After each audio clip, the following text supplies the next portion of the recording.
Vous êtes sur la RTG, merci de nous choisir pour vous informer les titres du journal. Le ministre de la Pêche et de l'Économie maritime était sur le terrain pour superviser les opérations de vente de poissons dans les différentes communes de Conakry. Les questions pour Fassoutéa de s'assurer du respect des tarifs fixés en cette période de pénitence. Et depuis plusieurs mois, les routes Mamou-Farana et Mamou-Labé sont en chantier. Pour s'assurer de l'état d'avancement des travaux, le ministre des Infrastructures était sur le terrain. Le développement dans ce journal. Enfin, ce 18 février 2026, les chrétiens de Guinée, à l'instar des autres pays du monde, célèbrent le mercredi des cendres, un mercredi qui marque l'entrée en carême. C'est tout pour le sommaire.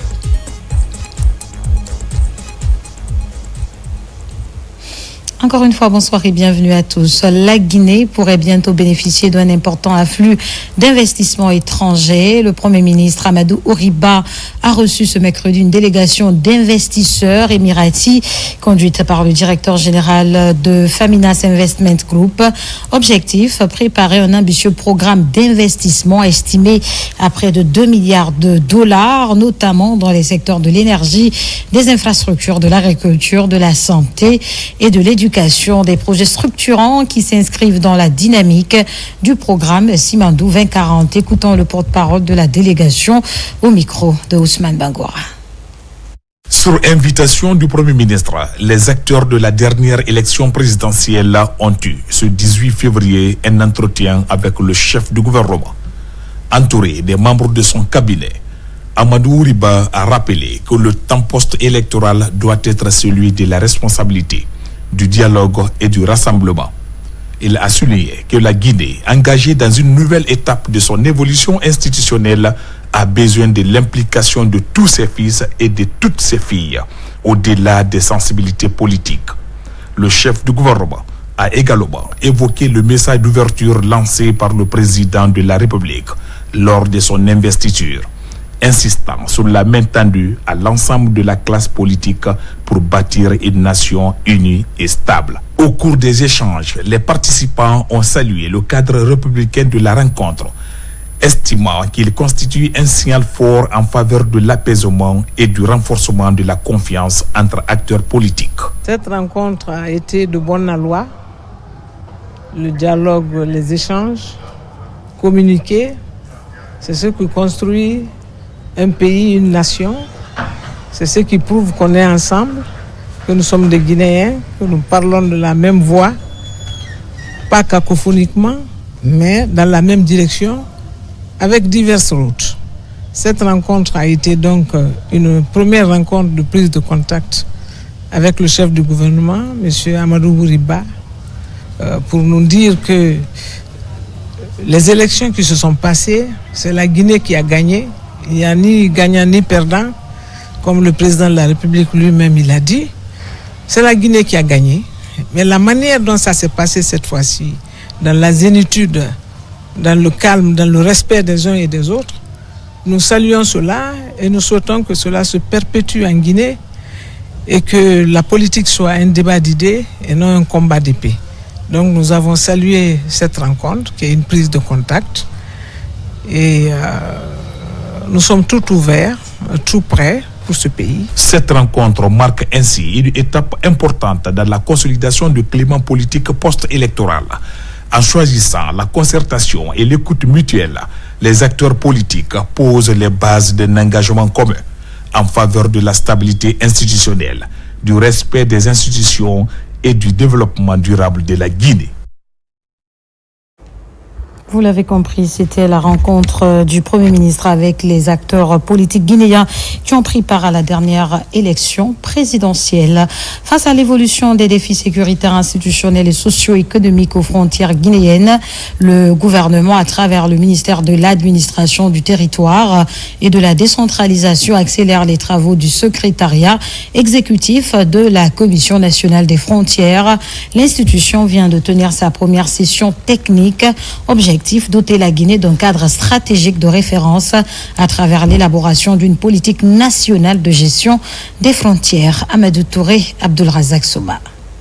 Valider le recrutement du consultant pour l'élaboration de la politique nationale de gestion des frontières de Guinée et adopter l'avant-projet de traité de délimitation, de démarcation et de bornage de la frontière entre la République de Guinée et la République du Mali sont entre autres les objectifs de cette session mixte de la Commission nationale des frontières et du Comité technique d'élaboration de la politique nationale de gestion des frontières de Guinée.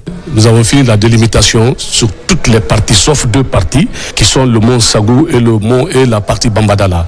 Ce sont les deux parties où la Guinée et le Mali ne sont pas pour le moment d'accord pour ce qui concerne la délimitation et le bornage. Sinon, le long des frontières entre la Guinée et le Mali, tout le reste c'est déjà délimité et démarqué. Cette initiative du secrétariat exécutif de la Commission nationale des frontières de Guinée répond également aux enjeux en matière de sécurité, de gouvernance territoriale et de coopération transfrontalière.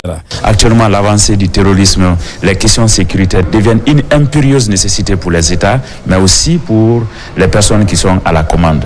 Et pour cela, il faut avoir un document de référence dans lequel tout le monde peut se retrouver, à travers lequel tout le monde peut consulter pour pouvoir poser des actions au bénéfice des communautés. Il s'agit effectivement d'élaborer un document de stratégie de gestion de manière générale de toutes nos frontières avec nos pays voisins. C'est une politique qui vise effectivement à renforcer la coopération transfrontalière, à renforcer la paix et la stabilité afin de lancer le développement économique dans ces zones. Au-delà de ces aspects, selon les organisateurs, cette démarche se veut une réponse aux défis sécuritaires et institutionnels à nos frontières, face auxquels il est fondamental de doter la Guinée d'un cadre stratégique de référence à travers l'élaboration d'une politique nationale de gestion des frontières. Je vous le disais au sommaire, ce mercredi, le ministre de la Pêche et de l'Économie maritime était sur le terrain pour superviser les opérations de vente de poissons dans les différentes communes de Conakry. L'initiative vise à réduire le prix des produits halieutiques sur le marché en ce mois saint de Ramadan et de Carême. L'opération va se poursuivre dans toutes les communes et régions du pays. Al-Gassim Moubar, compte rendu. En cette période de Ramadan et du Carême, l'amélioration de la disponibilité et de l'accessibilité aux produits halieutiques comme le poisson reste une priorité pour le gouvernement.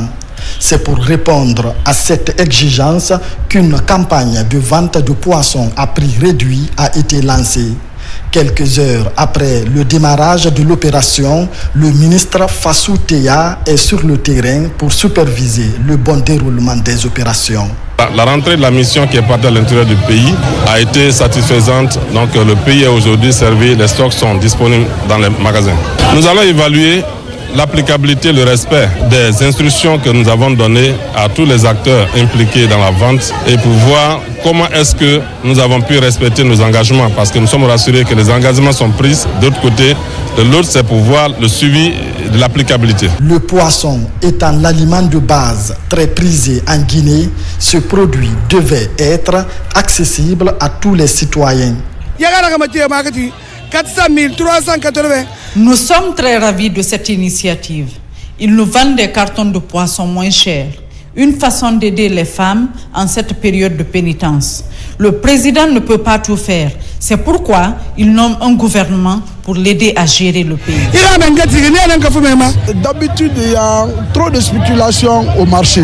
Donc c'est pour cela qu'on a veillé que le prix soit maintenu de 320 000 et de 220 000 francs guinéens pour que la population qui est loin des différentes ports puisse avoir du poisson. Cette initiative du ministère de la Pêche et de l'Économie maritime, en partenariat avec la CONAPEG, répond parfaitement aux préoccupations du chef de l'État. Celle d'alléger le panier de la ménagère en rendant le poisson plus accessible. L'opération va se poursuivre dans toutes les communes et régions du pays. Nous poursuivons ce journal à peine installé dans ses fonctions. Le nouveau ministre de la Jeunesse et des Sports, Cellou Baldé, s'est dans la matinée de ce mercredi rendu sur les chantiers du stade de Nongo et celui du 28 septembre. Objectif, évaluer l'état d'avancement des travaux. Les détails dans ce reportage de Moussa Komara. Il veut tout comprendre et il passe tout au scanner. Nous sommes au stade général Lansana Conté de Nongo. C'est ici que le nouveau ministre de la Jeunesse et des Sports a choisi pour sa toute première sortie officielle. En compagnie de ses cadres, il inspecte minutieusement les travaux de ce stade de 50 000 places qui attend toujours son homologation. Les travaux exécutés par l'entreprise Takon sont à la traîne. Nous avons décidé d'avoir une réunion avec eux au niveau du département lundi prochain pour que les questions qui n'ont pas été évacuées sur le terrain puissent être discutées là-bas et que les modalités pratiques qui doivent nous mener à la livraison de ces stades soient prises. Dans ces stades, tout est à repenser. Les gradins, la pelouse du terrain, la tribune de presse, les vestiaires, la sécurité, les zones périphériques du stade ne répondaient pas aux normes. Cellou Baldé donne des instructions fermes. L'entreprise éthiopienne promet une cadence soutenue afin de respecter le délai fixé par les autorités. The visit it has a very good impact. La visite aura un impact très important pour l'inauguration du stade.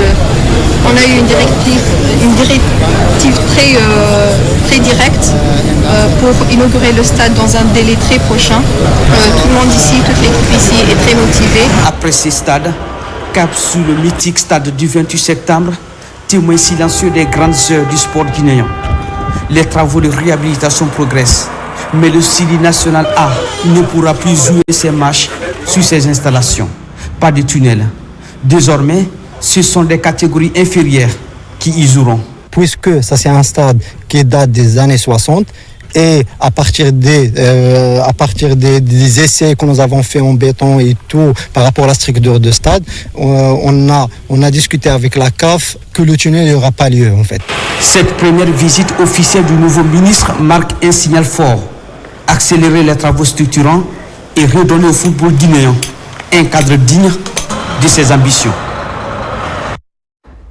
Deuxième grand titre de cette édition, le ministre des Infrastructures est à l'intérieur du pays.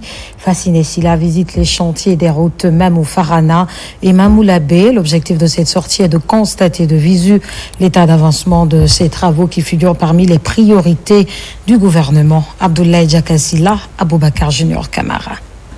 Les routes nationales Mamou-Farana et Mamou-Labé sont placées parmi les projets prioritaires du département en charge des infrastructures.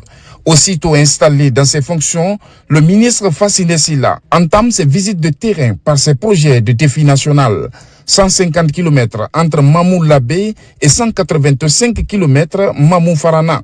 Avec ces projets de reconstruction de ces routes, le réseau routier guinéen va enregistrer une avancée significative. Ici, nous sommes au niveau du lot 1 qui part de Mamou jusqu'à Dalaba, sur 39 km, et qui est attribué à l'entreprise Enanchine.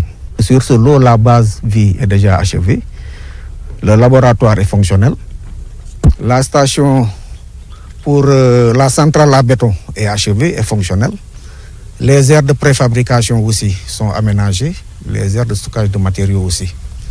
Bon, nous venons de visiter la station de concassage. Actuellement, elle est pratiquement opérationnelle. Si on n'avait pas buté sur cette histoire de roche, actuellement, elle serait déjà en train de produire. Le délai d'exécution sur ce lot est de 30 mois. Donc les 30 mois, c'est fin mai 2027. Conformément au cahier de charge, le ministre a aussi visité les laboratoires installés à cet effet afin d'examiner la conformité de toutes les études techniques. Il n'y a pas longtemps, nous avons commencé les travaux ici. Aujourd'hui, on est sur les travaux de déblayement et d'importants efforts sont en train d'être déployés, pas pour faire la route comme elle était avant, mais pour la rectifier avec des corrections, des grands virages dont on n'avait pas les moyens de faire avant quand cette route-là se faisait, juste après les indépendances.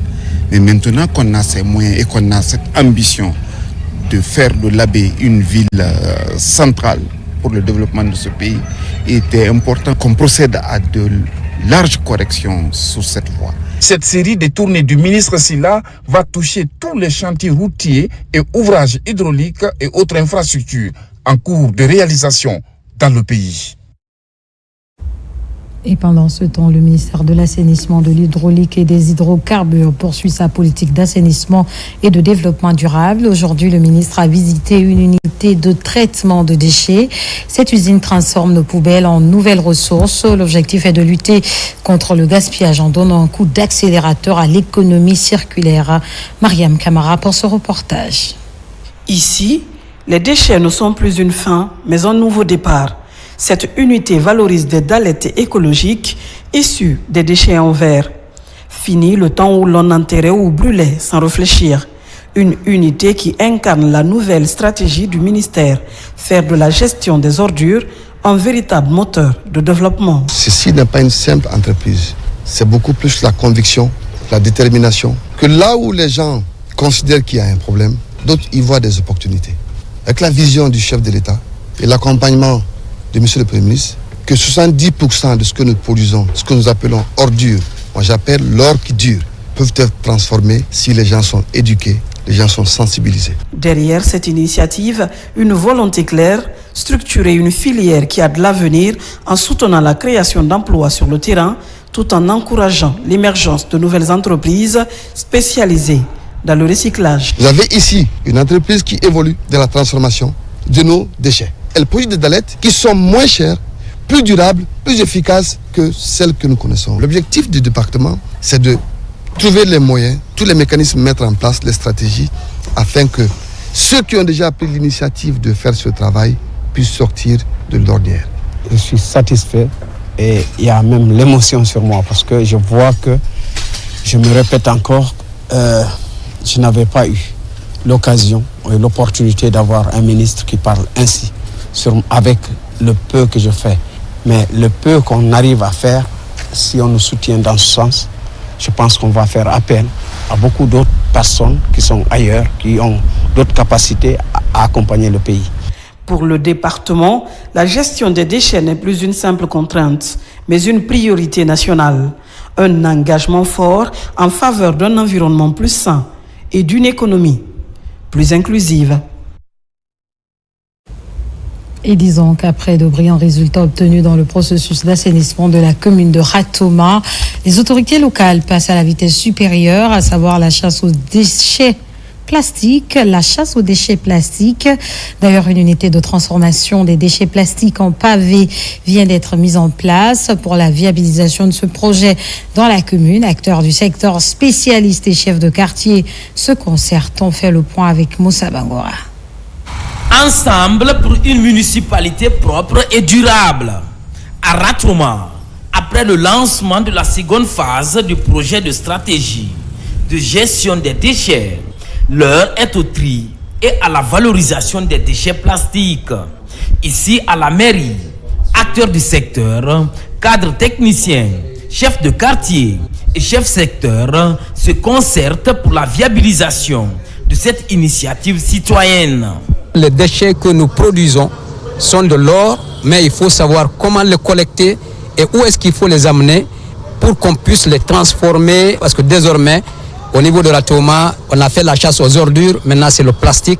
Nous allons faire en sorte qu'on ait zéro plastique au niveau de la commune. À travers ce cadre de partage d'expériences, les porteurs du projet veulent aller à la vitesse supérieure afin de mener à bien le processus sur le terrain.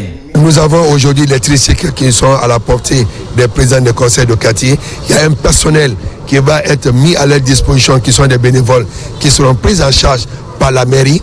Et il y a donc même un budget pour les points de vente et les points d'achat des plastiques dans chaque carré, dans chaque secteur et dans chaque quartier, qui sera coordonné par la direction communale de l'assainissement pour que ces déchets soient valorisés, les papiers, les cartons soient valorisés, puis après. Passer de l'étape pré-collecte, collecte, transfert, à l'étape de tri, récupération et valorisation, c'est ce que le ministère encourage. Nous savons tous que les déchets, c'est une mine d'or, mais on doit essayer de les ajouter pour être dans ce qu'on appelle l'économie circulaire.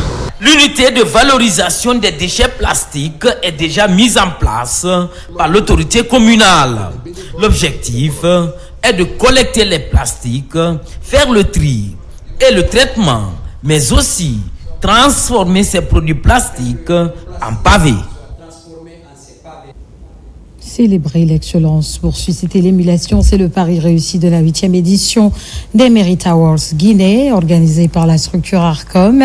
Cette cérémonie est devenue au fil des ans le baromètre du talent et de l'engagement patriotique dans notre pays. Si l'édition 2025 a célébré l'élite guinéenne autour d'un objectif commun, honorer ceux qui, par leur engagement, font bouger le pays, eh bien, cette année, les projecteurs ont été braqués sur la Grande Muette. Les détails dans ce reportage de l'adjudant Abdulkader Kamara, correspondant de la presse militaire.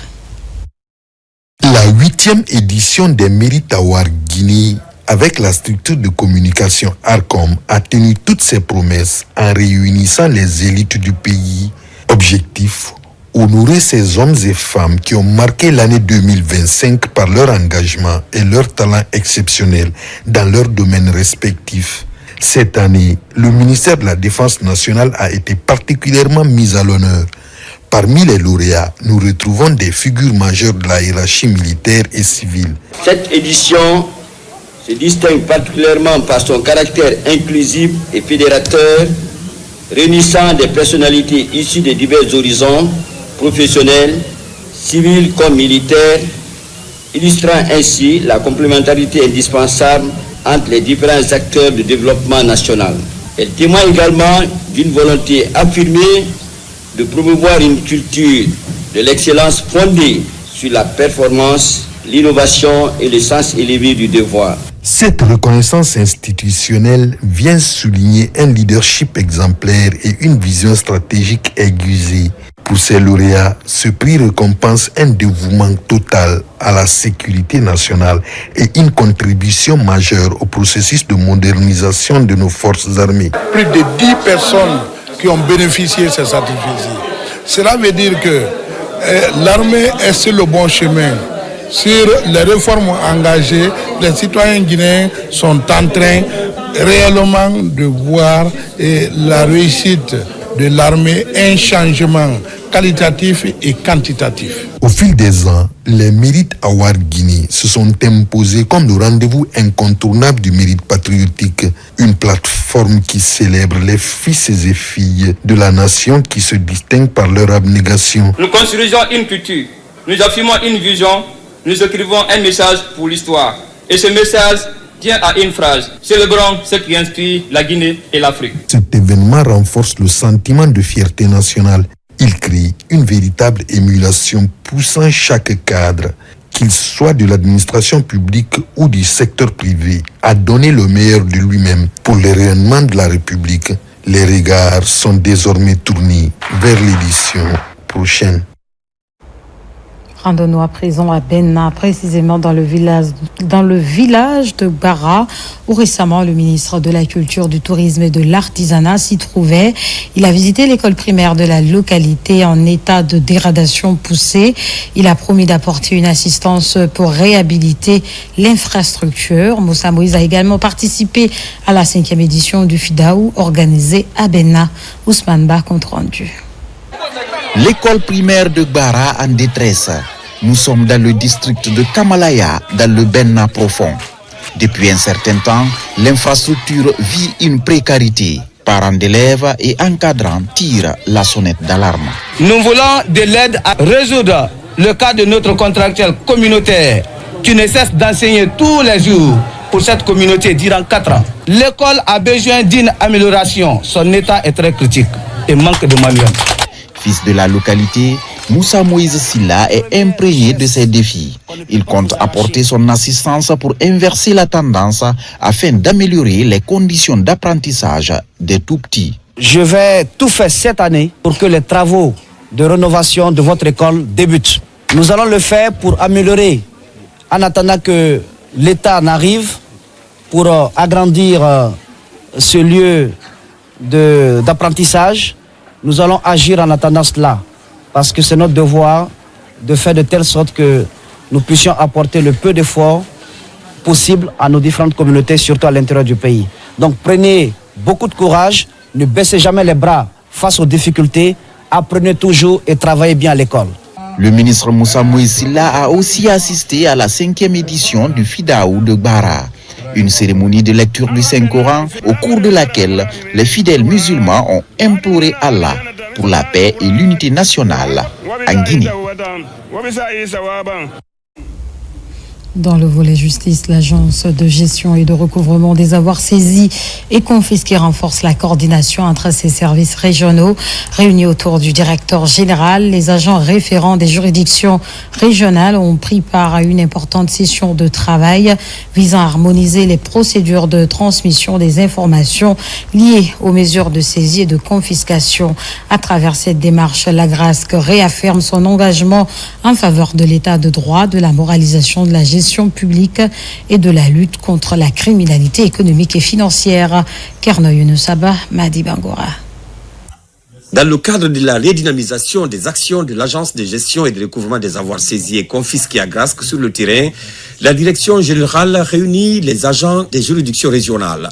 Cette session de travail a pour objectif d'harmoniser les procédures de transmission des informations relatives aux mesures de saisie et de confiscation. Votre rôle est déterminant pour assurer la remontée rapide et fiable des informations, la préservation des biens saisis et la coordination des actions entre les différents acteurs de la chaîne judiciaire. À l'issue des échanges, ces agents, désormais intégrés dans un dispositif national visant à renforcer la crédibilité du système judiciaire, se sont engagés à contribuer à la protection des intérêts de l'État avec à la clé la lutte contre la corruption.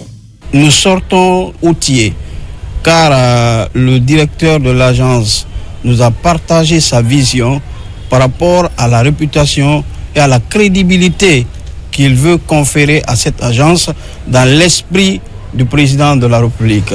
Nous avons su définir les responsabilités et les rôles qui sont dévolus aux différents agents.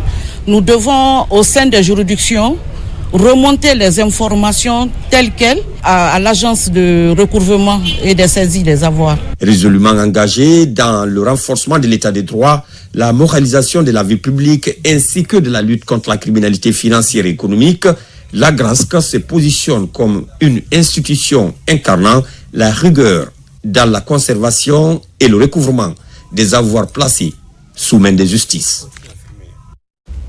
Dans l'actualité encore, poursuite de programme d'autonomisation féminine dans la région de Bokeh. Ce programme de formation en saponification et en gestion simplifiée vient aider les femmes à ne compter que sur elles-mêmes. Ce soutien de la société minière SD Mining met au premier plan la valorisation des produits agricoles made in Guinée. Batouli Diallo, Fodé Camara. À Tanene, une commune rurale de Bokeh, pour la 5e session de formation qualifiante de la société SD Mining, cet espace d'apprentissage s'est transformé en unité de production du savon. Nous avons fabriqué du savon de maison, notamment pour la lessive et pour se laver. Ici, il y a du shampoing, il y a aussi du savon pour laver la maison et pour l'hygiène des cheveux, et même pour le gommage. Grâce à cette formation, nous avons maîtrisé beaucoup de techniques de saponification. Aujourd'hui, il y a la joie dans la salle. Les femmes sont très contentes et puis vraiment, elles ont compris vraiment les thèmes véhiculés par les formatrices et formateurs. Pendant plusieurs jours, près d'une trentaine de femmes rurales de Tanene ont appris les techniques modernes de saponification. Au programme, hygiène et sécurité, respect des normes, notion de gestion simplifiée et valorisation des produits agricoles made in Guinée. Tout ce qui a été utilisé durant cette formation, rien n'a été importé. Je vais parler du miel, je vais parler de beaucoup de choses dans cette fabrication. Au retour, qu'est-ce que nous conseillons à ces représentants des collectivités impactées? Il faut que ces femmes-là soient réunies en coopérative, qu'on puisse les accompagner. Chaque district a envoyé 2 femmes. Il y a certaines qui ont envoyé 4 au centre ici. À leur retour, d'aller former les autres qui n'ont pas eu la chance d'être là. Et nous aussi, nous allons sortir de contrôler ce qu'on les a dit. Est-ce qu'ils sont en train de respecter ça? Vulgarisé à grande échelle par la société SD Mining, ce savoir-faire ouvre de nouvelles perspectives économiques pour ces femmes, souvent piliers de leur famille. Une contribution pour le développement local au-delà de l'exploitation des ressources minières. Dans le domaine agricole, la promotion de la filière ananas et mangue se poursuit pour offrir des opportunités d'emploi aux jeunes, femmes et personnes vulnérables du pays. Ici même à Conakry, l'initiative Pro-Jeunes Guinée vient de voir jour pour promouvoir le domaine agroalimentaire dans les régions de Kindia et Kankan. Il est porté par l'agence italienne pour la coopération au développement avec à la clé la projection des compétences nécessaires pour favoriser prioritairement l'insertion socio-économique des jeunes. Aboubakar Diaby. Soutenu et financé par l'agence italienne pour la coopération au développement, l'initiative Pro-Jeunes Guinée est lancée pour intégrer professionnellement les jeunes, les femmes et les personnes vulnérables sur le marché du travail en Guinée. Ce projet s'articule essentiellement sur la création de nouvelles opportunités dans le secteur agroalimentaire. Il cible les régions de Kindia et Kankan pour développer les filières ananas et mangue en faveur d'une croissance économique durable. Et on est là avec nos partenaires guinéens, les ministères compétents, l'IRAG. Aujourd'hui, on lance avec un séminaire tous les détails de ce projet. Dans ce cas spécifique, on associe l'agriculture, qui est le secteur clé de l'économie guinéenne et du plan de développement national Simandou 2040, avec la formation professionnelle et l'emploi. On voudrait donner de l'importance aux jeunes, aux femmes et à les personnes vulnérables, et surtout pour leur donner la possibilité de s'insérer socio-professionnellement dans le marché du travail et en particulier dans les secteurs de l'ananas et de la mangue. Grâce à ce projet ambitieux, plus de 13 800 personnes bénéficieront de meilleures compétences dans le domaine agroalimentaire. Le projet en Guinée, c'est un projet qui a l'objectif de qualifier un peu les capitales humaines dans les secteurs agroalimentaires surtout et dans les deux filières porteuses pour la Guinée de l'ananas et de la mangue. Ce projet apporte une réponse concrète à l'un des défis majeurs de notre pays, celui de créer des emplois décents, productifs et durables pour la jeunesse, tel que prôné dans le cadre de la politique nationale de l'emploi du gouvernement guinéen pour la période 2024-2030. Pour ces initiateurs, le projet Pro-Jeunes Guinée pourrait dans les jours à venir absorber une bonne quantité de demandes de main-d'œuvre exprimées par les jeunes désœuvrés pour les orienter vers les activités génératrices de revenus. À Dinguiraï, journée porte ouverte et échange d'expériences entre les apprenants des champs-écoles paysans maraîchers, les acteurs de l'agriculture familiale, résilience et marché en haut témoin de Guinée séjournent dans la préfecture de Dialakoro. Durant 3 jours, ils échangeront avec les producteurs locaux sur les bonnes pratiques de maraîchage. Ibrahima ou l'Infofana pour en savoir plus. À Dinguiraï, le projet AgriFarm, agriculture familiale, résilience et maraîcher en Haute et Moyenne Guinée est dans la sous-préfecture de Dialakoro. Ici, dans le district de Mosoko, cette journée porte ouverte sert de cadre à une émulation et de partage d'expériences des technologies réussies des acteurs locaux de la chaîne de valeur du riz dans leurs productions respectives. C'est grâce à AgriFarm que nous avons connu l'idée du groupement. Aujourd'hui, on a même intégré l'union de Kankan. Mais de nos jours, nos plans sont menacés par des insectes. Il y a certaines pratiques qui les fatiguent, surtout qu'il y a un manque d'écartement entre les plans. Il y a l'engouement autour de périmètre. Les partenaires, les bailleurs, surtout le gouvernement, et donc a beaucoup plus appuyé ces femmes à avoir l'eau pour que la pratique du maraîchage soit beaucoup plus facile. Dans le district de Sandamfara, cette journée porte ouverte de sensibilisation et d'échange d'expériences entre les apprenants des champs-écoles paysans est très saluée. C'est le fruit d'une convention de partenariat entre l'unité de gestion du projet AgriFarm et l'Agence nationale de la promotion du conseil agricole et de la formation entrepreneuriale. C'est une journée d'échange d'expérience entre les producteurs maraîchers. Le constat qu'on a fait ici, il y a des problèmes au niveau du potager, toute la densité des plants, le manque d'eau et quelques maladies. La présente activité s'inscrit dans le cadre de la mise en œuvre du programme de travail et budget annuel 2025 du projet agriculture familiale, résilience et maraîcher en Haute et Moyenne Guinée AgriFarm, une initiative accompagnée de FIDA, Fonds international de développement agricole.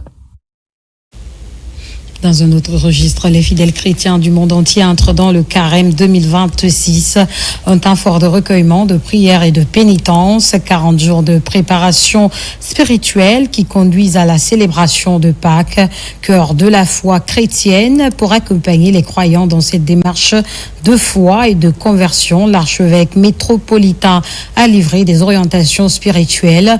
Il invite les chrétiens à vivre pleinement ce temps de grâce dans la prière, le partage et le pardon, et à être au quotidien de véritables témoins du Christ. Propos recueillis par Marie-Angélique Bangoura, Robert Bangoura et Antoine Macaulay. L'occasion me semble opportune pour rappeler, en commençant cette exhortation, que le mot carême ne signifie pas jeûne ou jeûner, malgré l'usage qu'on en fait dans la plupart de nos langues guinéennes. Si ce rappel revient presque chaque année dans mon mandement de carême, c'est pour nous inviter tous à ne pas nous laisser influencer pendant ce temps fort de notre vie chrétienne par des pratiques qui ne sont pas évangéliques. Au cours de ce carême 2026, la liturgie nous invite à intensifier notre engagement à la conversion et à retrouver l'intimité de Dieu dans le désert de notre cœur et de notre conscience sous l'action de l'Esprit Saint. À l'image de cette mer Rouge d'hier, traversée par nos ancêtres dans la foi, la communauté humaine rencontre encore aujourd'hui de nombreuses mers rouges qui l'empêchent, hélas, de s'unir intimement au Seigneur son Dieu. Cette traversée devra s'exprimer concrètement par notre volonté ferme de fuir le monde du péché pour celui de la grâce. Vous l'avez compris, ce 18 février 2026, les chrétiens de Guinée, à l'instar des autres pays du monde entier, célèbrent le mercredi des cendres, un mercredi qui marque l'entrée en carême. C'est une période de 40 jours de prière, de partage et de jeûne en préparation vers Pâques. Abraham Christophe Conté. Dans les églises de Guinée, l'imposition d'une croix de cendre sur le front des fidèles est un geste simple mais plein de sens. Avec le message « Souviens-toi que tu es poussière et que tu retourneras en poussière », le prêtre fait un rappel de la fragilité humaine et à la conversion. Le fondement des piliers du temps de carême, c'est l'évangile de ce jour qui dit tout. Jésus dit: quand tu fais le bon, ne le fais pas pour te faire remarquer des hommes. Quand tu pries, ne prie pas pour te faire remarquer des hommes. Quand tu jeûnes, ne jeûne pas pour que les gens te voient. Il y en a qui jeûnent, ils prennent un air abattu, la mine serrée. Jésus dit non. Il ne faut pas faire ce parcours comme des hypocrites, mais plutôt être vrai et sincère. Le carême est un temps de renouveau spirituel. Il débute pour 40 jours avant Pâques, en référence aux 40 jours passés par Jésus-Christ dans le désert. Ce mois de pénitence invite également les fidèles croyants au jeûne, à la prière et au partage. À la paroisse bienheureuse Anne-Marie Zavoué de Nongo, tout comme à Saint-Étienne de Yimbaya, ce moment est bien observé par les fidèles. Les cendres dont nous serons marqués signifient que nous sommes prêts à accompagner le Christ dans le désert et que nous sommes prêts à nous convertir et à nous réconcilier avec Dieu notre Père et avec nos frères et sœurs les hommes. Pour moi, le mercredi des cendres signifie tout simplement un rappel pour tout être vivant que nous sommes nés poussière et que nous allons retourner à la poussière. Donc, de revenir, si jamais j'étais perdu, de revenir encore vers le Seigneur. Cette année, la période de pénitence chrétienne coïncide avec celle du Ramadan musulman. Un moment traditionnel pour ces deux croyances de rompre avec les vieilles habitudes en contradiction avec les textes religieux. Ces moments de piété devraient être consacrés qu'à des prières et de partage afin de pouvoir se rapprocher de Dieu. Nous ne changeons pas de sujet. Les fidèles chrétiens anglicans de Guinée se sont massivement mobilisés ce mercredi pour le rituel de l'imposition des cendres au front. Un rituel qui marque le début du mois de carême chrétien. La célébration eucharistique dirigée par le premier responsable de cette congrégation est portée sur le sens et les comportements adoptés pendant ce mois saint. Sur place, Robert Sidi Tolno, Mohamed Yansane. En la cathédrale Toussaint de l'église anglicane de Guinée, nombreux sont les fidèles chrétiens anglicans à s'être mobilisés. Une journée de pénitence qui marque le début des 40 jours de carême chrétien. En recevant les cendres sur le front, les fidèles s'engagent sur le chemin de la conversion, du changement de vie et de la réconciliation avec Dieu. Décider que, bien qu'étant malade, j'ai pris la décision de jeûner. Je suis conscient que je suis un pécheur. Et c'est une manière de demander à Dieu pardon et lui montrer ma foi, parce que c'est la foi qui compte. Dieu nous donne la grâce encore pour un bon temps donné de se recueillir, de mieux prier, en tout cas de se réconcilier avec lui, de revenir à lui. Se convertir et croire à la bonne nouvelle, ou encore se souvenir que tu es né poussière et tu retourneras à la poussière, les fidèles ont médité ces enseignements bibliques. C'est des occasions très rares que vous voyez Ramadan et le carême commencer le même jour, c'est une exception aussi. C'est un temps favorable pour nous, surtout nous les Guinéens. C'est le moment de consacrer notre pays à Dieu. J'espère que j'aurai l'opportunité de déjeuner avec mon frère ou ma soeur musulman pour dire que Dieu est unique, Dieu est un. C'est l'amour de Dieu que nous allons vivre pendant ce temps de carême, mais à travers nos frères et sœurs. Tu ne peux pas dire que tu es en jeûne et que tu vois ton frère qui a aussi observé le jeûne comme toi, mais qui n'a rien le soir pour manger. Donc il faut qu'il y ait le partage. C'est le moment de partager. C'est le moment aussi d'intensifier la prière. Mercredi des cendres marque ainsi le début du jeûne chrétien. Il constitue le point de départ d'un cheminement spirituel intense virant vers Pâques, fête de la résurrection du Christ selon les Écritures saintes. Sur le plan religieux, toujours à Boké, la mosquée du Khalif du district de Katougouma est entièrement rénovée. La cérémonie de remise de l'édifice est marquée par des prières, des hommages et des messages de paix. Il s'agit d'un geste de la société minière UMS dans le but de soulager les habitants de Katougouma en cette période de Ramadan. Mamadi Terna Kamisoko. À Katougouma, dans la sous-préfecture de Tanene, recueillement et reconnaissance ont rythmé ce jour. La mosquée du calife Cheikh Mohamed Lamine Bayo est entièrement rénovée, offrant ainsi un lieu de pratique de l'islam en cette période de jeûne. Cette rénovation s'inscrit dans la politique de responsabilité sociétale de l'UMS. Lorsque nous avons été sollicités pour accompagner la rénovation de cette mosquée, notre motivation était simple et sincère. Contribuer à notre niveau au bien-être de la communauté et la préservation d'un patrimoine spirituel essentiel. Pour l'occasion, les fidèles réunis ont lu plusieurs fois le Saint-Coran et la Sourate Yassine. Des prières formulées pour la paix pour la Guinée et pour la prospérité de l'entreprise United Mining Supply. La rénovation a donné une nouvelle physionomie à la mosquée qui a été construite par mon grand-père depuis 1880. Et cela va droit au cœur. Et nous demandons aux sages de Katougouma de continuer à prier pour que la paix règne dans le pays, dans la société, dans Katougouma. Ça fait partie de la vision du gouvernement guinéen. Nous prions le Tout-Puissant Allah que le mois de carême qui arrive là, que ce soit un mois béni pour toute la Guinée, mais plus particulièrement pour la région administrative de Boké. Au-delà des discours, les habitants voient dans cette rénovation un symbole de bon voisinage et de préservation du patrimoine spirituel local.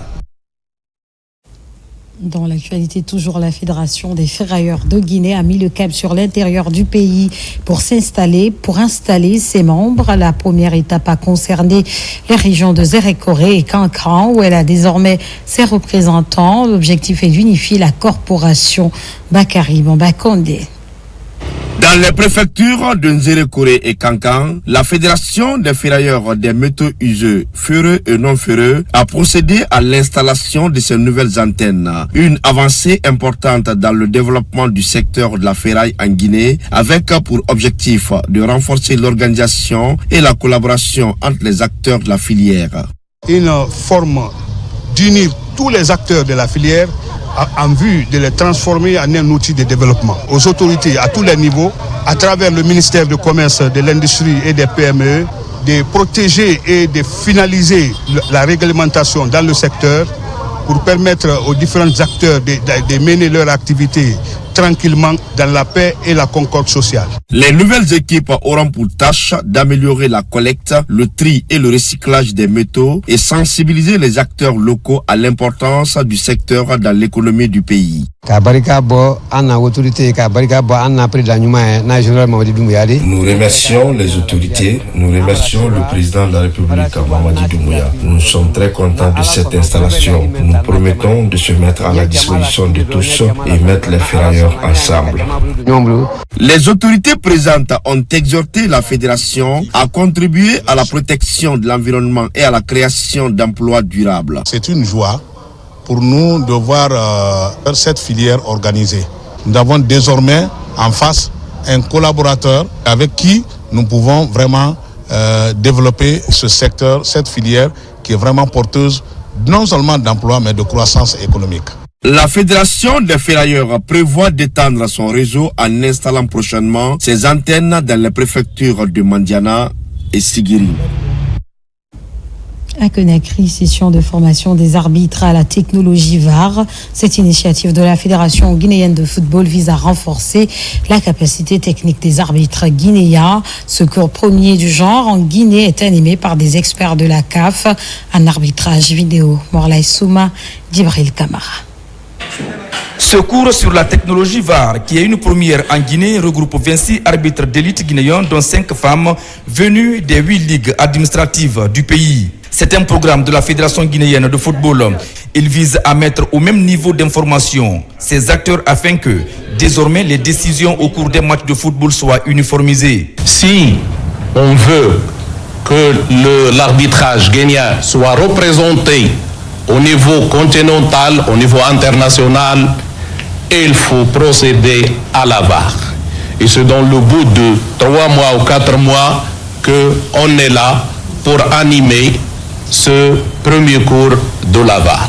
L'arbitrage guinéen, souvent fustigé dans le championnat national, voilà une des raisons de son absence régulière dans les joutes continentales. C'est dans cette optique que le bureau exécutif de la Fédération guinéenne de football entend faire profiter ses techniciens afin de pouvoir diriger une compétition avec responsabilité et surtout moins de dérapage.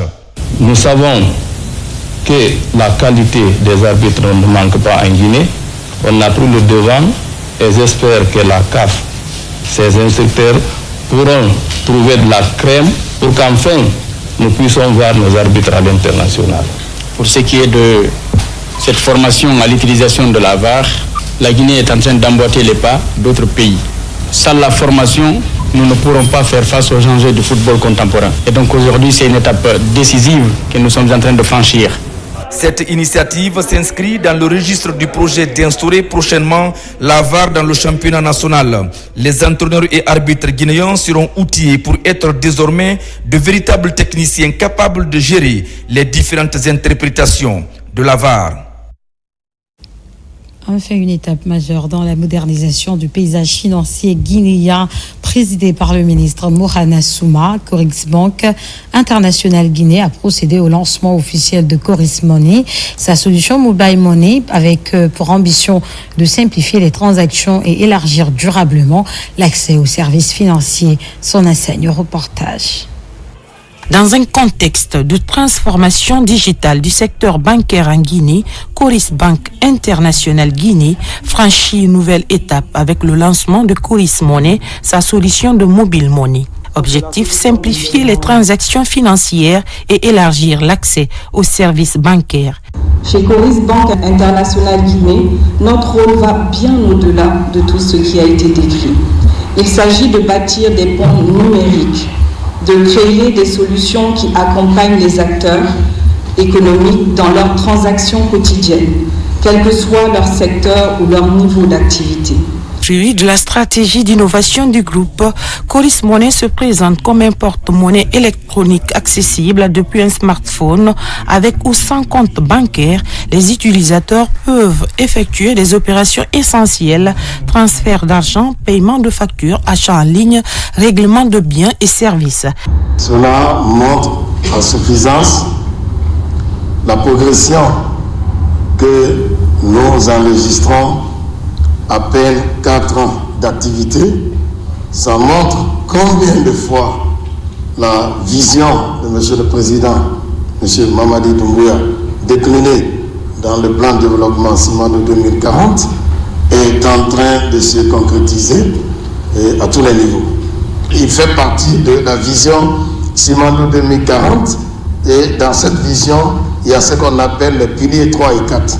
Les piliers 3, c'est l'inclusion, c'est l'innovation. Disponible sur Apple Store et Google Play, l'application marque une avancée pour la banque présente en Guinée depuis 2021. Pour Coris Bank International Guinée, Coris Money n'est pas qu'une innovation technologique, c'est un outil concret de démocratisation des services financiers qui rapproche l'économie digitale des populations et des entreprises dans un monde de plus en plus connecté. C'est la fin de ce journal. Merci d'avoir choisi la RTG pour vous informer. L'actualité se poursuit sur nos antennes. Guinée, notre paradis, terre de richesse, d'opportunités et d'innovation. Bonsoir.